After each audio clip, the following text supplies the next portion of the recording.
Hello everyone, আমি দেবযানী। আমার নতুন আরেকটি ব্লগে তোমাদের সকলকে জানাই অনেক স্বাগত। আর আজকে তোমাদের সাথে শেয়ার করব আমি কিভাবে আনারস কাটি, আর আরও কয়েকটা তার সাথে টিপস শেয়ার করব। এই পুরো আনারসটা আমি কিভাবে কাজে লাগাই, এতটুকু অংশ ফেলে না দিয়ে। তো চলো ভিডিওটা দেখতে থাকো। তো আনারসটাকে একদম ভালো করে পুরো ধুয়ে নিয়েছি। ধুয়ে মানে পাতাগুলো, আনারসের গা মানে কারণ আনারসের গায়ে অনেক মানে মাটি মাটি মতো থাকে, তো সেই জন্য ভালো করে এটা ধুয়ে পরিষ্কার করে নিয়েছি। এবার এটাকে আনারসটাকে এখন কেটে নেব। তো আমি বটি দিয়েই আনারস কাটি, আর এই পিলারটা একটু লাগবে আনারসটা পরিষ্কার করার জন্য।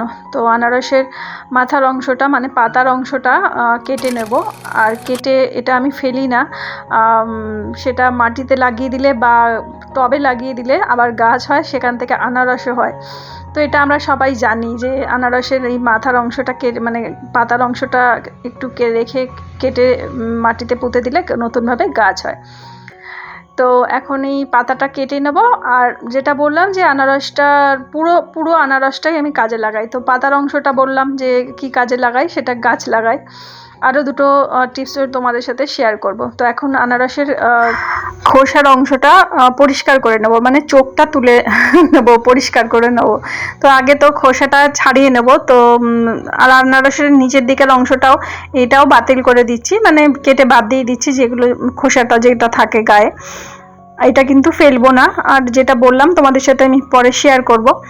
তো কি কাজে আমি লাগাই আনারসের বাকি অংশগুলো। তো গায়ের খোসাটা ছাড়িয়ে নিই। আর গায়ের খোসাটা ছাড়িয়ে, আর আনারসের মধ্যে কোনো রকম দানা হয় না, এটা একটা ভালো জিনিস। এই ফলটার মধ্যে কোনো রকম দানাই থাকে না। তো আনারসটা এখন মাঝখান দিয়ে ফালি করে 4 টুকরো করে নিচ্ছি, তাহলে সুবিধা হবে। আর গায়ের খোসাটা এখন ছাড়িয়ে নেব। আর প্রচুর পরিমাণে রস আছে এই আনারসটার মধ্যে, মানে কাটছি টপ করে মানে রসটা পড়ছে। আর গায়ের খোসাগুলো ছাড়িয়ে নিচ্ছি। আর এই যে পিলারটা আছে, এই পিলারটা দিয়ে যে চোখটা রয়েছে আনারসের গায়ে, তো সেগুলোকে তুলে নেব। আর এই যে খোসাগুলো সেটা ফেলবো না, সেটা দিয়ে আমি অনেক কাজে লাগাই, তোমাদের সাথে শেয়ার করছি।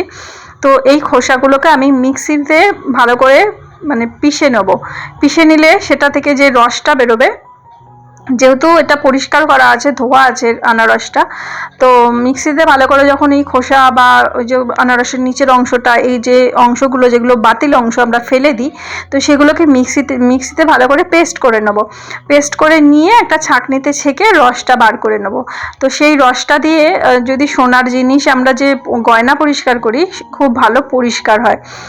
আর আরও একটা টিপস তোমাদের সাথে শেয়ার করি। তো আর যেটুকু রস থাকে, সেই রসটা দিয়ে আমি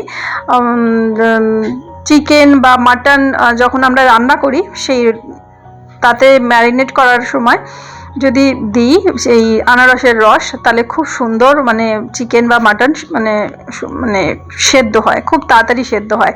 আর একটা টেস্টও থাকে। কারণ আনারসের বিভিন্ন রকম রেসিপি আছে, যেমন চিকেন মাটন বা অন্যান্য রেসিপিও আছে, মিষ্টি জাতীয় বা অন্যান্য রকম জ্যাম, এই রকম তো রেসিপি তো আমরা দেখেছি। কিন্তু সবথেকে ভালো জিনিস যেটা হচ্ছে মাটন বা চিকেন, এগুলো ম্যারিনেট করতে ভীষণ ভালো, আর খেতেও টেস্ট হয়। মাংস ঝোলে দিলে একটা ভালো আলাদা রকম টেস্ট হয়। তো এই কটা টিপসই তোমাদের সাথে শেয়ার করলাম। মানে পাতার অংশটাও ফেলা গেল না, মাটিতে পুঁতে দিলাম, আর গায়ের অংশটাও ফেলা গেল না, সেটা দিয়ে আমি রসটা দিয়ে গয়না পরিষ্কার করি। আবার যেটা বললাম রান্নার কাজে লাগাই। আরও একটা কাজে লাগাই, সেটা হচ্ছে যে ছিবড়া মতো যেটা পড়ে থাকবে, মানে মিক্সিতে যে পেস্ট করার পরে যে রসটা ছেঁকে বার করে নিলাম, বাকি অংশটা যেটা পড়ে থাকবে ছাঁকনির মধ্যে, সেটা দিয়ে বাসন ধুলে বাসনও খুব তাড়াতাড়ি সুন্দরভাবে পরিষ্কার হয়ে যায়, সাথে মিক্সির জারটাও খুব সুন্দর পরিষ্কার হয়ে যায়। আর এই কটা টিপসই তোমাদের সাথে শেয়ার করলাম যে আনারসের কোনো অংশই ফেলা যায় না, সমস্তই কাজে লাগানো যায়। যেরকম আমরা জানি নারকেল গাছের কোনো জিনিস ফেলা যায় না, নারকেল ডাব, নারকেল গাছের পাতা, সেখান থেকে কাঠি বার করে মানে ঝাঁটা তৈরি হয়, বা বিভিন্ন রকম মানে জ্বালানি হিসেবে ব্যবহার করা হয়। এমনকি পুরো নারকেল গাছের যে গা হয় সেটাও পুরো, বা শিকড়, এগুলো সমস্ত কাজে লাগে। সেরকমই আনারসের এই ফলটাতে কোনো রকম জিনিস ফেলা যায় না, সবকটাই কাজে লাগে। তো এই কয়েকটা টিপস তোমাদের সাথে আমি শেয়ার করলাম, কারণ আমি এই টিপসগুলো ফলো করি, নিজের কাজে আনারসটাকে লাগিয়ে নিই।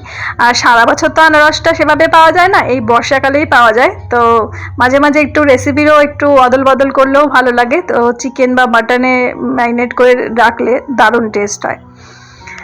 তো কেমন লাগলো ভিডিওটা প্লিজ কমেন্ট করো, লাইক করো, শেয়ার করো। আর আমার এই নতুন চ্যানেলটা ভালো লাগলে আমার পাশে থেকো, সাবস্ক্রাইব করে ভিডিওটা ভালো লাগলে শেয়ার করে দিও।